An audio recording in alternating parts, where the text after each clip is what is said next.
Hi friends, तो आज के इस वीडियो में चैप्टर 2 फिजिक्स यानी भौतिकी बिंदु आवेश के कारण विभव की गणना सीखेंगे।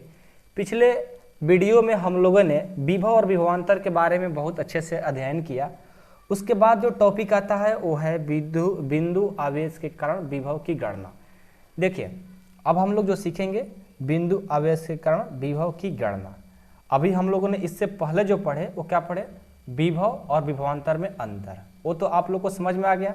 अब हम लोग क्या सीखेंगे, बिंदु आवेश के कारण विभव की गणना। आप सर एक ही बात कितना बार बोलोगे, तो चलो अब हम ट्राई करते हैं। हाँ, इसका एक इंपॉर्टेंट चीज़ है जो आपको बताते हैं, बहुत जानना आपको जरूरी है।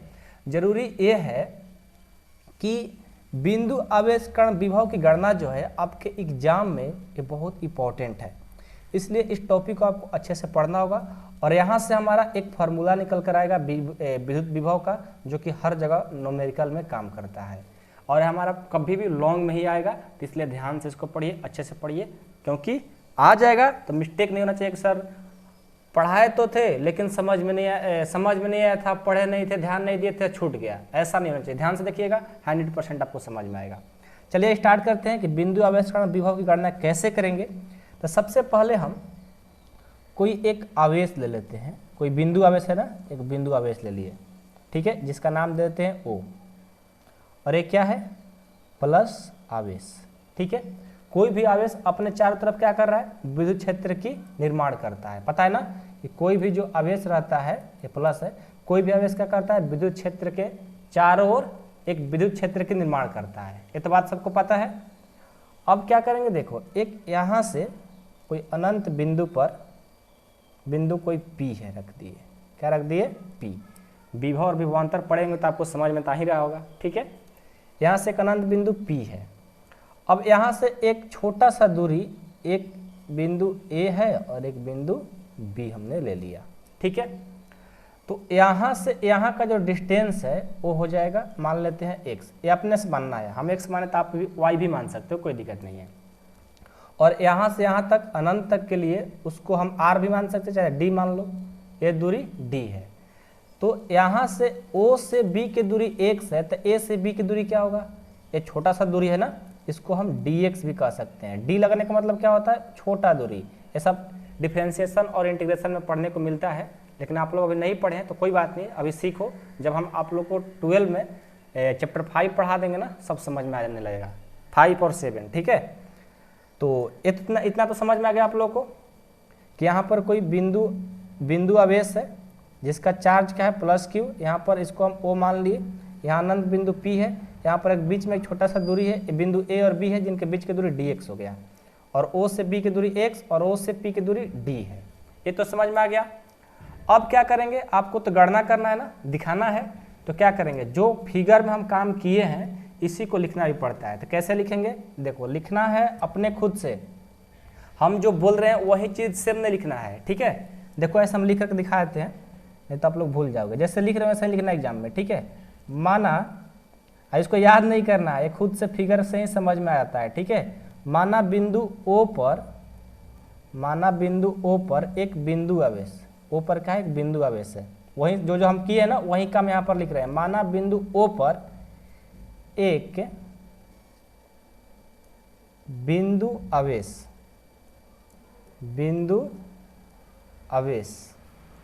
प्लस Q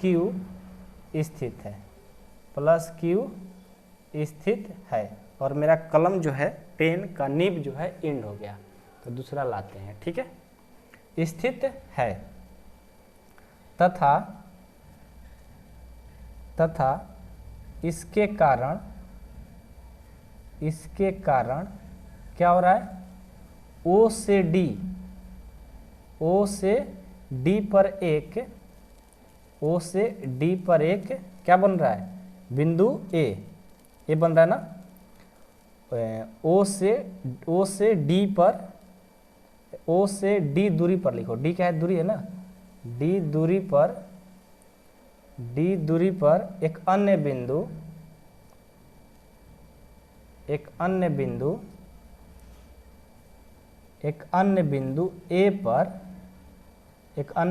A पर विद्युत विभव ज्ञात करना है, विद्युत विभव क्या करना है, ज्ञात करना है, हम लोग को ज्ञात करना है। कैसे करेंगे, तो कूलाम के नियम से क्या कर देंगे, देखो लिखेंगे कूलाम के नियम से जो धन आवेश है ना, प्लस क्यू आवेश के कारण आवेश बी पर लगने वाला बल देखो क्या हो जाएगा, ये हो जाएगा आपका जो बिंदु बी पर बोल रहे हैं कि जो बिंदु कहाँ पर लगने वाला आवेश क्यू पर लगने वाला आवेश सॉरी कहाँ से मिस्टेक, कूलाम के नियम से प्लस क्यू आवेश कारण परीक्षण बी पर, ये बी है ना, लिखना भूल गए, प्लस क्यू आवेश के कारण परीक्षण, मतलब इसको तो हम अपना खुद से लिए ना, परीक्षण बी आवेश पर, यहाँ से देखो कारण के बाद परीक्षण बी आवेश पर लगने वाला बल से।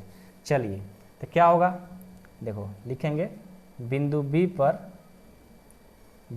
पर विद्युत क्षेत्र की तीव्रता क्या हो जाएगी, कूलाम के नियम से विद्युत क्षेत्र की तीव्रता बिंदु यहाँ बी भी छूट रहा है यार, बी क्यों छूट रहा है बार बार यार, बिंदु बी पर, ठीक है, बिंदु बी पर विद्युत क्षेत्र की तीव्रता क्या हो जाएगी, विद्युत क्षेत्र की तीव्रता क्या हो जाएगी, याद है, E बराबर फर्स्ट चैप्टर में पढ़ाए थे ना, E बराबर 1/4 पाई एप्सिलॉन नॉट क्यू आवेश के कारण ना, तो क्यू बाई एक आर स्क्वायर होता है, तो आर के बदले क्या दिया है, डी दिया बोल रहे हैं, एक्स, यहाँ से यहाँ तक क्या दिया है, एक्स, दूरी एक्स है ना, एक्स स्क्वायर लिख देंगे, और ये हो गया समीकरण फर्स्ट। ठीक है, याद रहेगा ना, याद तो रहना चाहिए आप लोगों को, कोई दिक्कत नहीं होना चाहिए। ठीक है, विद्युत क्षेत्र की तीव्रता है ना, फॉर्मूला होता है, क्यों लग रहा है भाई, कूलाम के नियम से चल रहे हैं, प्लस क्यू आवेश कारण परीक्षण बी पर लगने वाले बल के हिसाब से बिंदु बी पर विद्युत तीव्रता क्या हो जाएगी, E = 1/4 pi epsilon not Q into Q by x square. ठीक है, आर स्क्वायर लिखते, लेकिन हम क्यों एक्स स्क्वायर लिखे हैं, क्योंकि यहाँ से यहाँ की दूरी जो है आर एक्स है, तो हम एक्स ही लिखेंगे, यदि इसको आर मारते हैं तो आर लिखते हैं। ठीक है, आर मारते नहीं, आर लिखते तो आर यहाँ पर भी लिखते हैं, मारने या मारने की बात नहीं हो रहा है। ठीक है चलिए, तो इतना हो गया। अब क्या करेंगे, देखो एकांक आवेश को बी से ए लाने की, मतलब एकांक आवेश ठीक है, एकांक आवेश है ना, एकांक आवेश को बी से ए तक लाने में किया गया कार्य, मतलब एकांक आवेश जो है बी से ए तक ले जाने में किया गया कार्य पहले निकालना पड़ेगा। तो देखो लिखेंगे एकांक आवेश को बी से ए तक लाने में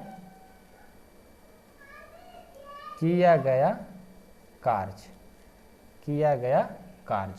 क्या हो जाएगी, यानी कार्य DW, कार्य क्यों डी क्यों लगा रहे हैं, क्योंकि देखो अभी आपको बताते हैं, पहले कार्य बराबर क्या होता है, कार्य का फॉर्मूला क्या होता है, याद है कि नहीं याद है, यहाँ पर लिख दें, ये रफ में लिख देते हैं। ठीक है, कार्य बराबर होता है बल गुणित विस्थापन, क्या होता है, बल गुणित विस्थापन, याद तो होगा आप लोगों को।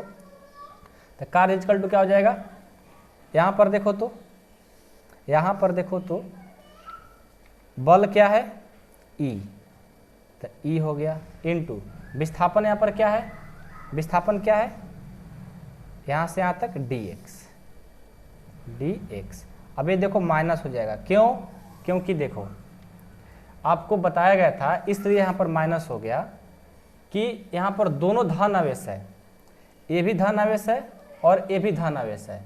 ठीक है, जब दोनों धन आवेश रहता है, यहाँ भी धन आवेश यहाँ भी धन आवेश, जब दोनों धन आवेश रहता है, क्योंकि एकांक धन आवेश भी लिए है ना, एकांक धन आवेश लिए हैं, तो दोनों जब धन आवेश रहता है तो क्या होता है, प्रतिकर्षण क्या आकर्षण, प्रतिकर्षण होता है, यानी घटना पड़ेगा, माइनस होगा, क्या होगा, माइनस होगा, तो इसलिए यहाँ पर माइनस लगा, क्यों, क्योंकि दोनों धन आवेश होने के कारण।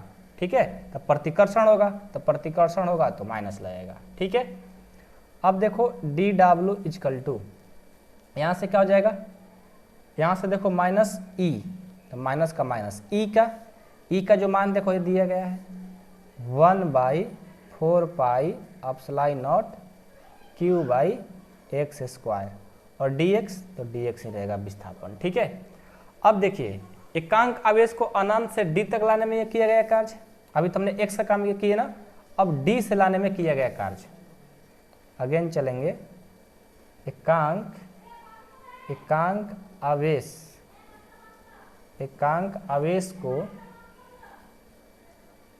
आवेश को अनंत से d तक लाने में किया गया कार्य। ठीक है, तो क्या हो जाएगा W इजकल टू, देखो अब यहाँ से यहाँ अनंत मतलब पूरा निकलना है ना। देखो समझो बात को, आप सोच रहे हो कि सर यहाँ पर DW क्यों लिखे हैं और यहाँ पर सिर्फ W क्यों लिखे हैं, ये तो आपको प्रॉब्लम आता होगा। तो देखो ये हम छोटा डिस्टेंस निकाले हैं यहाँ से यहाँ तक। ठीक है, देखो B से A तक मतलब छोटा मतलब कब लगता है, जब डिफरेंशिएशन लग जाता है D मतलब छोटा डिस्टेंस निकालने के लिए, और पूरा डिस्टेंस निकालने के लिए उसमें क्या लगता है, समाकलन मतलब इंटीग्रेशन का साइन लगता है। तो यहाँ से यहाँ तक कार्य निकालने में W इक्वल टू क्या हो जाएगा, W इक्वल टू हो जाएगा इंटीग्रेशन कहाँ तक, अनंत से ना, अनंत को साइन क्या होता है माइनस इन्फिनिट से कहाँ तक, D तक ना, माइनस इन्फिनिट से D तक हमने लगा दिया, और ये हो जाएगा DW। अब आप कहेंगे सर यहाँ पर आपने D लगाया, यहाँ पर समाकलन यानी इंटीग्रेशन का साइन लगा दिया, क्यों, तो रीजन है कि ये जो D लगता है छोटा डिस्टेंस निकालने के लिए, और जो इंटीग्रेशन लगता है वो टोटल कुल निकालने के लिए होता है। तो हमें अभी क्या करना है, कुल निकालना है, इसलिए यहाँ पर A लगा हुआ है। बात समझ में आ गई। अब इसको आगे सॉल्व करेंगे। ठीक है, देखो W equal to integration minus infinite से D तक। अब देखो यहाँ पर DW है, तो DW मतलब ये देखो DW का वैल्यू दिया गया है। ठीक है, DW का वैल्यू कितना दिया है, इतना, इसको लिख लो -1/4 पाई epsilon not, -1/4 pi epsilon not into Q by x square, और यहाँ पर dx। ठीक है, हमने लिख लिया। अब इसको सॉल्व करो। अब एक बात याद रखना, जब बीच में बराबर का साइन लगता है ना, तो यहाँ पर इम्प्लाइड का साइन देना जरूरी होता है। ठीक है, तो W बराबर इन्फिनाइट टू D। अब एक बात याद रखो, आप लोग तो अभी समाकलन शायद नहीं पढ़े होंगे, तो समाकलन में क्या होता है कि जो कांस्टेंट वैल्यू रहता है ना उसको बाहर कर देता है। अब कांस्टेंट इसमें कैसे पहचानेंगे कि x कांस्टेंट है कि a कांस्टेंट है कि q कांस्टेंट है, तो देखो x के साथ है ना, यहाँ पर dx लगा है ना, तो ये देखो एक कांस्टेंट नहीं है, बाकी सब क्या कांस्टेंट है। अभी जब समाकलन पढ़ोगे तो आपको सब समझ में आ जाएगा, यदि पढ़ लेंगे तो आपको समझ में तो आ ही रहा होगा, मेरे को ज़्यादा बताने की जरूरत नहीं है। इसको क्या करेंगे, जो कांस्टेंट है बाहर निकाल देंगे, -q/4 पाई एप्सिलॉन नॉट को हमने बाहर कर दिया, क्या बच जाएगा 1/x² dx आपका बच गया।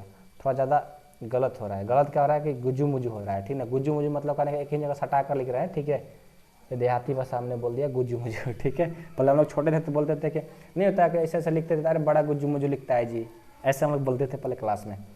चलो, तो W इजकल टू अब हम साफ साफ लिखेंगे, W इजकल टू इन्फिनाइट से D, और बाहर में क्या आ गया -q/4 pi epsilon not 1/x²। तो x² को क्या करेंगे, ऊपर ले जाएंगे तो क्या लग जाएगा, इनवर्स -2 हो जाएगा dx। अब यहाँ से एक फार्मूला लगता है, इंटीग्रेशन में पढ़े होंगे शायद, या नहीं पढ़े होंगे तो समझ लीजिए। x के पावर n, जब x के पावर n का इंटीग्रेशन का फार्मूला निकालना होता है तो x के पावर n+1/n+1 होता है। ठीक है, तो यहाँ पर x के पावर -2 n का मान -2 है, तो इस फार्मूला पर कन्वर्ट करिए, तो क्या हो जाएगा W equal to -q/4 pi epsilon not infinite से D, और x के पावर -2 है तो -2+1/-2+1। ठीक है, और देखो एक बात याद रखिए, जब यहाँ इंटीग्रेशन x के पावर रहता है तो यहाँ पर इंटीग्रेशन का साइन क्या होता है, खत्म हो जाता है, तो यहाँ भी क्या होगा, खत्म हो जाएगा। ये स्टेप हमने थोड़ा सा मिस्टेक कर दिया, ठीक है, इसको अच्छे से लिख देते हैं। W equal to minus q by 4πε0 और क्या हो जाएगा, इसको हम फार्मूला पर तोड़ेंगे तो इंटीग्रेशन खत्म हो जाता है ना, तो x के पावर -2 + 1 बटा -2 + 1 हो गया। और यहाँ पर जैसे इंटीग्रेशन खत्म होता है जो लिमिट है इन्फिनाइट से d तक, इसको यहाँ लिख लिया जाता है। अब इसको सॉल्व करिए। W equal to minus q by 4πε0 और ये हो जाएगा x के पावर -1 बटा नीचे -1 और ये इन्फिनाइट से d। अब क्या हो जाएगा, W इजकल टू -1 है ना, बाहर निकलेगा तो माइनस माइनस क्या हो गया plus, q by 4πε0 x inverse है तो 1/x हो जाएगा, क्योंकि x इन्वर्स को 1/x लिखो चाहे 1/x को x इन्वर्स लिखो, बात एक ही है, इन्फिनाइट से d तक। अब क्या करेंगे, W बराबर, अब इसको इंटीग्रेशन कर दो, इंटीग्रेशन करेंगे तो कितना हो जाएगा, जब हम इसको इंटीग्रेशन करेंगे तो कितना होगा, देखो q बाई 4πε0 पहले इन्फिनाइट पहले क्या करेंगे, d लगाएंगे अपर लिमिट, तो क्या हो जाएगा 1/d, जहाँ x रहेगा 1 लग जाता है, अब फिर क्या है बाटा में है ना तो माइनस हो जाएगा, ठीक है, फिर इन्फिनाइट यानी लोअर लिमिट जहाँ x है लग जाएगा तो 1/∞, ठीक है। जो लोग इंटीग्रेशन पढ़ लिए होंगे ना उन लोगों को समझ में आ रहा होगा, जो लोग नहीं पढ़े उनको नहीं समझ में आएगा, लेकिन अभी कोई बात नहीं, समझो, जितना बता रहे हो उतना पढ़ो, इंटीग्रेशन में सारे चीज़ आपको मिल जाएंगे, बहुत चीज़, बहुत इतना मिल जाएगा कि सब आपको हलवा लग जाएगा, जब आप पढ़ेंगे तो आपको तो लग रहा होगा, नहीं पढ़ेंगे तो दिक्कत हो रहा होगा, ठीक है, लेकिन समझो कोई बात नहीं, ठीक है, सब समझ में आ जाएगा, रिवीजन करो अभी, क्योंकि एक ही दिन में समाकलन सीख नहीं सकते हैं, क्योंकि क्लास 12 में आपको 7.1 से लेकर 12 तक पढ़ना है, 12 एक्सरसाइज है, तो एक दिन में ऐसे कैसे समझ में आने वाला है, पढ़ लिए होंगे तो आपको समझ में आएगा। अब देखो W equal to q by, q है 4 मत समझना, 4πε0 और यहाँ से 1/d तो 1/d ही रहेगा, अब माइनस 1/∞, का यहाँ पर याद रखिएगा 1/∞ का जो मान होता है वो 0 होता है, ये हो गया 0। अब इसको मल्टीपल कर दो तो क्या हो जाएगा, W बराबर q बाई 4πε0 d हो जाएगा। ये देखो इतना आ गया, आपका जो कार्य लग रहा है वहाँ से यहाँ तक आने में इतना हो रहा है। अब देखिए आपको पढ़ाया गया था, क्या पढ़ाया गया था, याद है, कुछ नहीं याद है, ठीक है, देखो बताते हैं आपको। आपको पढ़ाए थे विद्युत विभव, क्या बोले थे कि एकांक आवेश को अनंत से विद्युत क्षेत्र किसी बिंदु तक लाने में किया गया कार्य को क्या कहते हैं, विद्युत विभव कहते हैं। तो यहाँ पर देखिए, तो ये भी तो एकांक आवेश से यहाँ पर इसको लिया जा रहा है, इसको क्या बोलेंगे, विद्युत विभव ही बोलेंगे, यानी W बराबर क्या हो जाएगा, W के बदले हम क्या लिख सकते हैं, V, तो V बराबर क्या आ जाएगा, Q बाई, क्योंकि विद्युत विभव को V से डिनोट करते हैं, तो V बराबर 4πε0 d, ये आपका विद्युत विभव का फार्मूला हो गया, ठीक है। और एक पढ़ाया गया था आपको परावैद्युतांक, जिसको K से डिनोट किया जाता था, तो V इक्वल टू क्या हो जाएगा, इसमें परावैद्युतांक लगाएंगे तो Q बाई, या ऐसे कर लो 1/4πε0 K, 1 नहीं Q है ना, तो Q बाई d, ये हमारा परावैद्युतांक जब दिया रहेगा तब लगता है, लेकिन आपको ए मेन फार्मूला हो गया, ठीक है। आई होप कि आप लोग को समझ में आ गया होगा। जब भी आपको ए आएगा बिंदु आवेश कारण विभव की गणना करने के लिए, तो 5 नंबर से कम में नहीं आएगा, और अच्छे से इसको लिख कर बना दीजिएगा, बहुत समझ में आ जाएगा, समझ में आ जाएगा, आपका नंबर आ जाएगा, ठीक है। और मैं उम्मीद करता हूँ कि आप लोग को समझ में भी आ गया होगा कि बिंदु आवेश कारण विभव की गणना,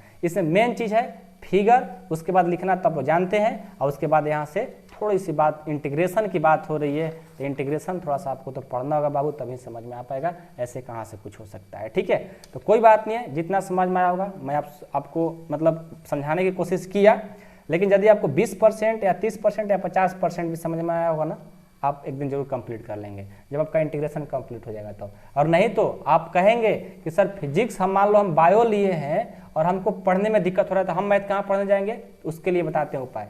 आप कमेंट बॉक्स में कमेंट करिएगा, चाहे 83838961 पर कॉल करके मेरे से बोलिएगा, चाहे मैसेज करिएगा, सर फिजिक्स का हर चैप्टर का जो मैथ यूज है उसका एक बेसिक वीडियो ही बनाते जाइए, जितना मैथ कंप्लीट है उसके लिए स्पेशल, जैसे चैप्टर 1 है, चैप्टर 1 के लिए एक वीडियो बनाइए, चैप्टर 1 के लिए वीडियो बनाइए, और उस पर जितना भी चैप्टर 1 के लिए मैथ के लिए जितना उसमें मैथ यूज होगा उसका सारा फार्मूला थ्योरी दे दीजिए। चैप्टर 2 स्टार्ट कर रहे हैं, उसको भी जो यूज है उसका भी एक वीडियो बना दीजिए। आप कहेंगे तो जरूर ऐसा काम करेंगे। और हाँ, आप लोग प्लीज़ नोट्स जरूर ले लीजिएगा, व्हाट्सएप पर आकर के नोट्स जरूर लीजिएगा, क्योंकि नोट्स ले लेंगे तो आपको देखने में बार बार बहुत दिक्कत होता है, लेकिन नोट्स रहेगा तो आपको आराम रहेगा पढ़ने लिखने में। ठीक है, तो चलिए आज की क्लास को ख़त्म करते हैं। अब हम मिलते हैं अगले वीडियो में, तब तक के लिए धन्यवाद।